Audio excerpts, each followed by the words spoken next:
Hello and welcome to a Bloomberg Technology special, Coronavirus, the Digital Front. I'm Emily Chang. Over the next half hour, we'll bring you some of our most compelling and critical conversations about what's happening in the world of technology in the midst of the COVID-19 pandemic, from chief executives to content creators to investors. For months now, I've been one of the millions of Americans staying at home to stop the spread of this deadly disease. But in recent weeks, the White House has signaled time's up. We want to open our country. The people want this country open. We have to open our country. We can't keep our country closed. We have to open our country. And while the president has been pressuring states to open up, he'll need some of the biggest tech companies to help make it happen. I just spoke with Tim Cook of Apple. He's going to be spending tremendous amounts of money in our country. I spoke to Apple CEO Tim Cook directly after the company reported quarterly results. He said Apple stores in the U.S. will start opening in May, but slowly. We're going to look at the data and make a decision city by city, county by county. We will not be the first to reopen probably anywhere, he told me. Cook also said he hopes to start bringing employees back to headquarters in Cupertino in June, but that the process would be staggered over a period of time. That sentiment was shared by Jenny Durkin, the mayor of Seattle, home to a multitude of startups and e-commerce giant Amazon. Right now, what I'm saying to every business leader is get ready. Really be thinking through how are those steps and how is your operational rules and protocols going to change in a new world. And in that new world, you have leaders like TaskRabbit CEO Stacey Brown Philpott. She sits on California Governor Gavin Newsom's task force to oversee the reopening of the economy. Saying it's simply easy to just open up the doors and go back to work, there's a lot of infrastructure and solutions that have to be addressed. How do we make sure we have testing available for anybody who wants to get tested and those tests are accurate? Meantime, tens of millions of Americans have lost their jobs, including huge layoffs at Airbnb, Uber, and Lyft. Salesforce CEO Mark Benioff is calling on the government to step up. I hope that the government in this second phase gives companies incentives to rehire aggressively. And as investors try to imagine the new normal, they also predict more bad news. Here's Floodgate's Ann Miura Ko. You think about the fact that the net worth of young people was actually decreasing over time, even when we were looking at 2019, causing people to push out life milestones, having kids, owning a house. And then you look at that kind of economic number around unemployment, and that impact will have some staggering effects. Still, big tech is showing some resilience after reporting largely positive quarterly results. Streaming giant Netflix kicked off big tech earnings by reporting a surge in subscribers, 15.8 million new accounts in the first quarter. But the company cautioned growth might not keep up in the months ahead. Former CN President John Klein predicts Netflix and Disney Plus, with their vast libraries of content, will start to rise above the rest. All of these streaming efforts were going to settle out into two dominant players, Netflix and Disney Plus, with the others realizing at some point sooner or later that they were better off being suppliers to those other platforms. Facebook beat first quarter estimates with an 18% jump in revenue. The social network added that even though it saw a steep decrease in ad revenue in March, there are already signs of stability. Here's Facebook CFO Dave Wehner. We saw a pullback in advertising in the end of Q1, starting around when the WHO declared COVID a pandemic. Early March. In the first 3 weeks of April, we were flat year over year versus 2019. Also seeing a 13% jump in revenue, but warning on ad sales, was Google's parent Alphabet. CFO Ruth Porat telling Bloomberg, quote, "We're very focused on long-term opportunities, search, cloud, machine learning, hardware. We're looking at levers we have to moderate spending." Meantime, Apple's revenue rose, driven by wearables and services, despite supply chain disruptions early on in China. In an interview with Bloomberg, CEO Tim Cook told us, "The last part of March and the first part of April were very depressed, and then we've seen a pickup relative to that period of time in the second half of April. We're not projecting what we're going to do this quarter because of the lack of certainty and the lack of visibility." And lastly, Amazon, perhaps the most visible and critiqued tech company in the COVID-19 crisis, reported shrinking profit amid circumstances that CEO Jeff Bezos called not normal. The company says it's spending $300 million on in-house virus testing. Revenue increased 26% on a big jump at Whole Food stores. Here's Wedbush's Dan Ives. If you look at Amazon right now, top line continues to be really a bonanza.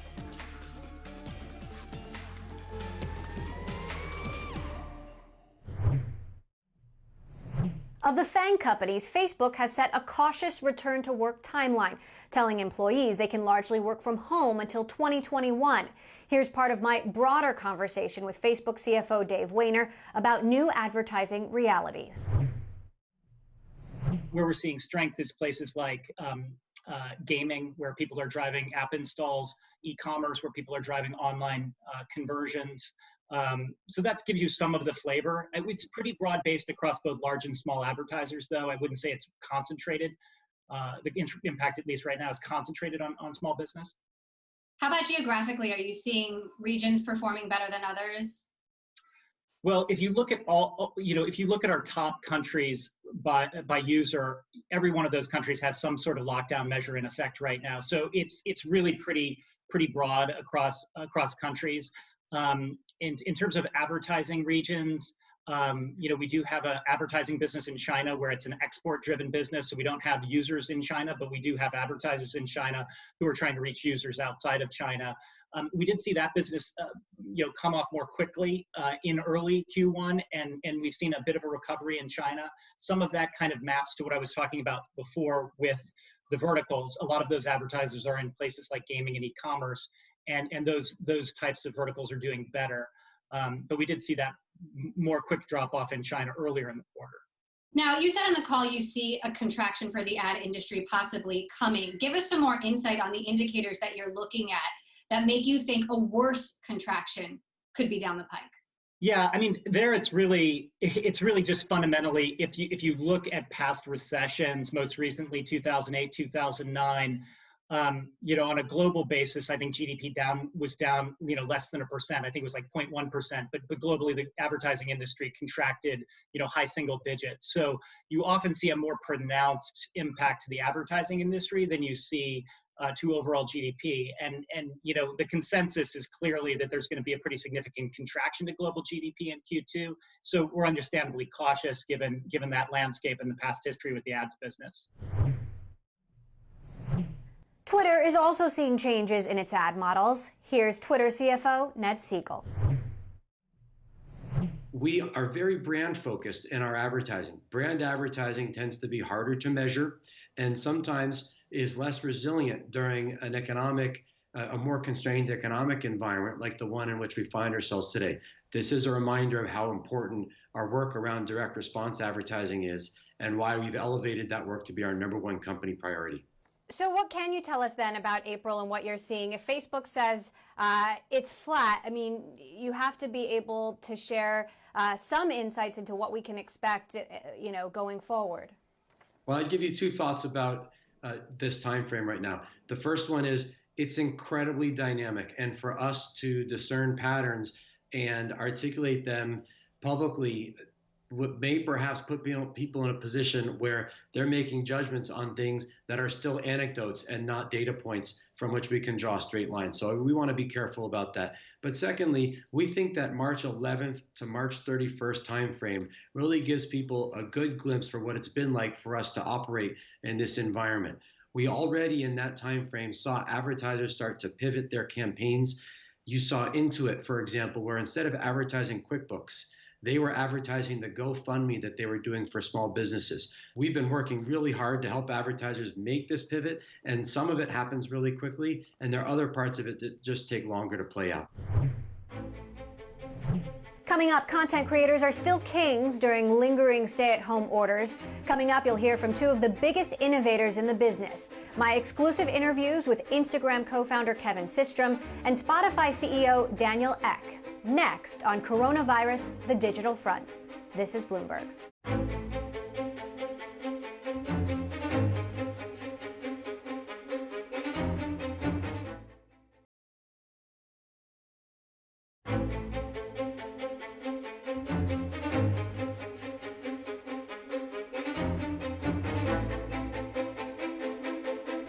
Welcome back to a Bloomberg Technology special, Coronavirus, the Digital Front. A few moments ago, we heard how the COVID-19 pandemic has drastically changed the ad landscapes at Facebook and Twitter. Now to something a bit more reliable, content. Whether it's streaming video, audio, or social media, this time of self-quarantine has increased the demand for content exponentially. Facebook revealed 3 billion people now use its family of apps, driven in large part by Instagram and live streams. I spoke with Instagram co-founder and former CEO Kevin Systrom, who sold the photo-sharing app to Facebook in 2012, then left abruptly in 2018. He says Instagram will always be his baby. The team that runs it now, I think they've been doing their best to grow what is a fantastic platform. And you're right, it is my baby, and Mike, my co-founder, feels exactly the same way. But like how proud we feel when we go on Instagram during a crisis like this, and you see people that aren't able to connect physically, connecting digitally. You look at John Krasinski's Some Good News, and you see the way he's sharing some positive news during all of this to his followers and fans. You see people, artists going live, whether it's DJs or musicians, and serenading their fans in a moment of darkness. Like the creativity that comes out online on a platform like Instagram is really inspiring. And whether I run it or not is a completely separate question, but I'm very proud, as a parent from afar, seeing what the platforms become and seeing how people use it. My colleague Sarah Fryer just came out with a book about Instagram called No Filter, and her conclusion is that Facebook is underinvesting in Instagram specific problems. I wonder if you agree with that, and if so, does that concern you about whether Instagram's growth will falter? I mean, Instagram for investors is one of the great hopes of Facebook's overall growth. Should they be concerned that Instagram won't grow like it did? Well, I haven't read the book. I did live the history, right? And I saw places where I think we invested appropriately and places where I wish we had invested more. But the truth of it is that we grew the platform to over 1 billion people, and you don't do that with nobody, and you don't do that with no resources. That being said, I don't know what's happening on the inside, and for me to speculate what investments have or have not been made is very difficult to do from the outside. But, if I were in charge of Facebook and I saw something like Instagram, I'd obviously invest a lot in it to make sure that, it becomes another pillar of the many products that we have as a company.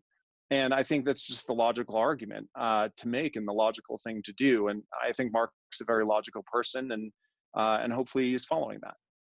Have you had any contact with him since you left? I mean, what's your relationship like now? Yeah, we've seen each other a handful of times. It's amicable, I think. But the most important thing to keep here in mind is that, Silicon Valley is a really small place, and we're all very, very young. I mean, I'm 36, and my career doesn't end, last year or the year before.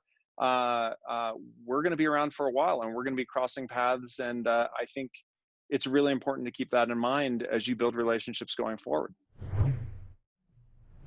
From social media to streaming music, the COVID-19 crisis has halted music production, live concerts, and left artists struggling. In an exclusive interview, I spoke with Spotify CEO Daniel Ek about just what it's like running a $26 billion company in a pandemic. The crazy thing, I think, for us is just how global the business is. So, we're in close to 80 countries around the world. So we're dealing with all these various stages of the pandemic. You have Asia, which is making a near recovery. You had Europe, that's right in the epicenter and was in the epicenter since early March. You have the US, which is kind of right now in the middle of the epicenter, and you have LATAM that will probably enter the epicenter shortly. So we're all in different stages of this epidemic. And what's just fascinating for me has been just seeing how the consumption habits have just shifted overnight. I don't think we've ever seen anything like this since the inception of the company, of just how people changed habits, changed what they're listening to, how they're engaging with that content. So it's just been really been responding to this new reality that we're living in, while at the same time making it culturally appropriate. You now have 286 million users, 130 million paying subscribers in 79 markets. How do you expect listening to shift over the next few months? We've actually been seeing an influx of new users coming to the service, including, which we're very happy about, old users returning to the platform. But I think it's hard to say. I mean, obviously, my guess will be as good as anyone's about when this will change and how quickly things can turn back into normal. For us specifically, the big thing is really around the commute. So to the point when people are starting to return back to their offices, their place of work, I suspect we're going to see something that looks a lot more like normalcy for us. Also, second big thing for us is just the gym. People are listening a lot to music while working out. Again, people are working out, but not going to the gym so much. So that's impacting the type of music that people are listening to as well.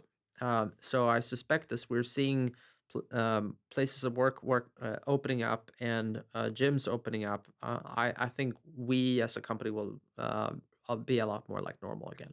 Now, this has really been hard on the music industry. I know, there haven't been any live concerts. You've got John Legend doing home concerts, Selena Gomez Instagramming her home studio.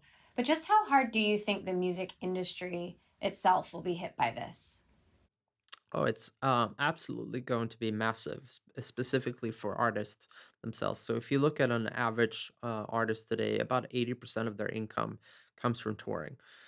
So the fact that they can't tour and likely won't be able to tour for much of the summer, which is one of the greatest points for concerts as well, will impact many musicians a lot. And not just that, but we're talking about all the roadies and everyone else that makes these concerts happen. So it's a big thing, and it's something that we as a company are very focused on, and why we also created the COVID-19 relief fund, where we want to match donations towards the music industry. Even in the midst of this, you're still running a business and you have to, map out various scenarios and look ahead. So every quarter, I know you create internally what's called a bets board, where you list your priorities for the quarter, and these are selected from proposals from your team. So what's on your bets board right now? Well, the number one thing on our bets board is actually something that's stayed the same for a very long time, and that's just our bet from going from a music company to an audio company. We went about a year ago, just to put it in perspective, we were at about 250,000 podcasts, and we just passed over 1 million. Of that, about 60% of all podcasts are now being produced and distributed via Anchor, which is one of our acquisitions last year. So we're really just making progress on making it easier for people to create podcasts, distribute their podcasts, but also improving the consumption experience. Coming up, farming, trolling, and grinding. If these terms make sense to you, you're probably an avid gamer. Up next, we hear from some of the world's top gaming executives about the one industry that may be pandemic-proof. More of our special, Coronavirus, the Digital Front, next. This is Bloomberg.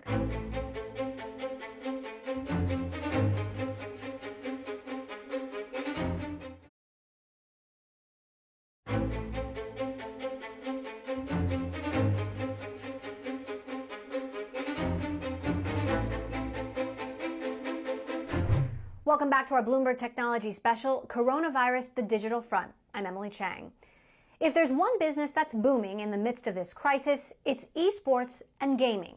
The first night of the NFL virtual draft, for instance, was the league's most watched opening round ever, up 37% from last year, with a surge in bets placed online.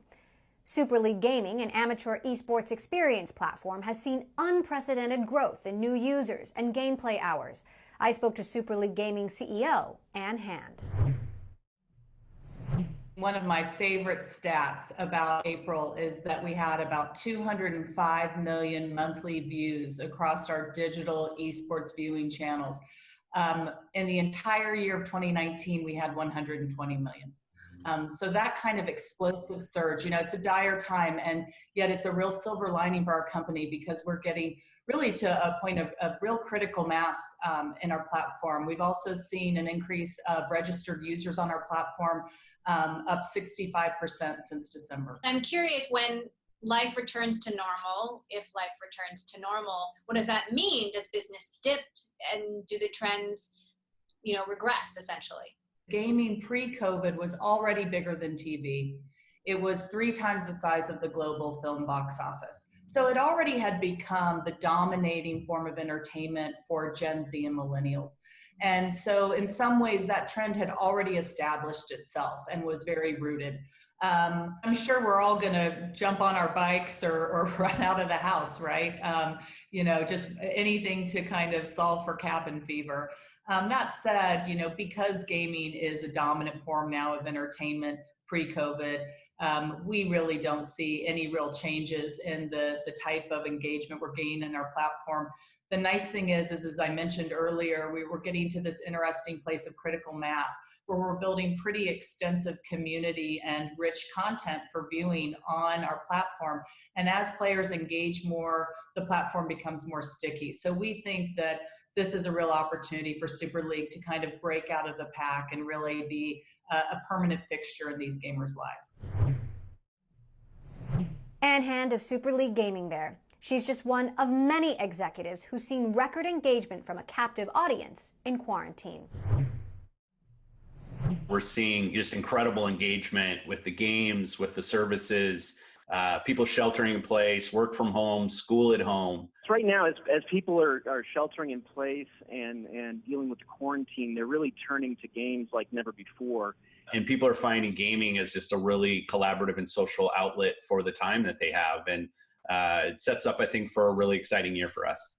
The Sims, which right now is being a tremendous game for communities where people are coming together and having virtual weddings and virtual birthday parties, and we're able to entertain a whole different demographic of players. The fact that our gaming services and our gaming content can help people stay connected to their friends. In the last couple of months, we've seen 23 million new friend connections created on Xbox Live. The communities come together in our gaming subscription and Game Pass, playing new games. We saw large jumps in audience engagement, the number of times people would play the game per day, how often they would be playing, and how long.